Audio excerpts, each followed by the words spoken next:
মা বাবা যদি চোখের পানি ফেলে দোয়া করে ওই সন্তানের জন্য আর কিছু লাগবে না। ইহকাল তো ইনশাল্লাহ কামিয়াব, আল্লাহ ছেড়ে পরকালে নাজাতের রসিলা। আমার মতো স্টুডেন্ট, আমার বড় ভাই বোন আলহামদুলিল্লাহ যথেষ্ট মেরিটোরিয়াস। ওরা যখন বিসিএস ক্যাডার হয়ে গেল, আমার অবস্থা তো একটু নাজুক, মেধাশক্তি অত ভালো না।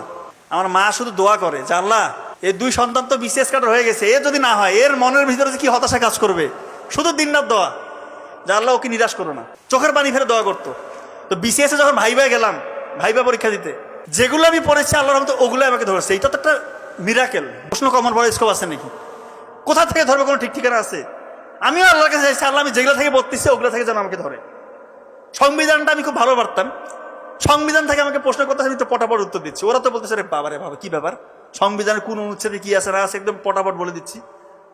বলতেছে বাবা তোমাকে যদি পোস্টিং দেই তুমি একটা খারাপ সিচুয়েশন হলে কিভাবে হ্যান্ডেল করবো? আমি তো তখনই বুঝে গেছি আমার চাকরি হয়ে গেছে। সূরা লোকমানে বলেছেন বাবা মার মর্যাদাটা কিরকম সেটা একটু শুনেন, যে শিরকটা সব থেকে বড় জুলুম। তো বলতেছে তোমাদের বাবা মা যদি তোমাদেরকে শিরক করতে বলে, অর্থাৎ আমার সাথে কাউকে শরীক করতে বলে, সব থেকে ঘৃণিত অপরাধ যেটা, এটা যদি করতে বলে তোমার বাবা মা, তুমি তোমার বাবা মাকে এক্ষেত্রে ভদ্রভাবে অমান্য করবে, তাদের কথাটা মানবা না, কিন্তু তাদের সাথে সদাচরণ করতে হবে, ভালো ব্যবহার করতে হবে, তাদের দেখভাল করতে হবে, এবং তাদের মৃত্যুর আগ পর্যন্ত তাদেরকে ছেড়ে চলে যাওয়া যাবে না, তাদের দেখভালটা করতে হবে। চিন্তা করেন, আমাদের কোনো বাবা মাকে এরকম বলে যে আল্লাহর সাথে শিরক করার জন্য? এটা তো বলে না। তা আর কোনো কথা আছে? শিরক করতে বললেও তাদের সাথে উফ শব্দটা করা যাবে না, খারাপ ব্যবহার করা যাবে না। তা আমাদের বাবা মা তো আমাদেরকে জীবনের থেকেও বেশি ভালোবাসে, সেই বাবা মার সাথে আমরা কি আচরণ করি? অনেকেই করি না। এটা করবেন না। মা বাবার দোয়া নিবেন, দোয়া আসলে মন থেকে আসে, চাইতে হয় না। আপনার অ্যাক্টিভিটিসে বলে দিবে আপনার জন্য আপনার মা বাবা, দোয়াটা অটোমেটিক চলে আসবে। চোখের পানি ফেলে দোয়া করবে।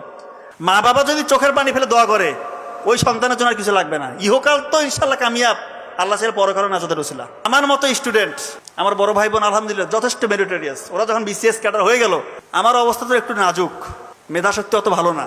আমার মা শুধু দোয়া করে যে আল্লাহ এই দুই সন্তান তো বিসিএস ক্যাডার হয়ে গেছে, এ যদি না হয় এর মনের ভিতরে যে কি হতাশা কাজ করবে।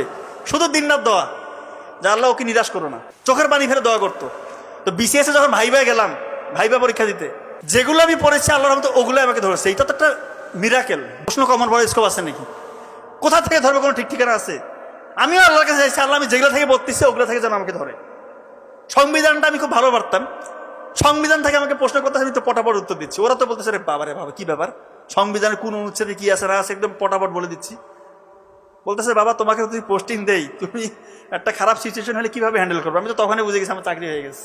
ভাইবা দিলে বুঝে যাবেন যে আপনার চাকরি হচ্ছে কিনা। ওদের অ্যাপিয়ারেন্সে আপনি ওনাদের অ্যাপিয়ারেন্সে বুঝে ফেলবেন, এবং আপনার নিজের মধ্যে কনফিডেন্স চলে আসবে। যখন ভাই ভাই বসবেন বিসিএস এর মতো বড় ভাই ভাই সামনে, তিনজন সচিব পর্যায়ের স্যারেরা, আপনি বুঝে যাবেন আপনার হালতটা কি। তো সবসময় আল্লাহকে রাজি খুশি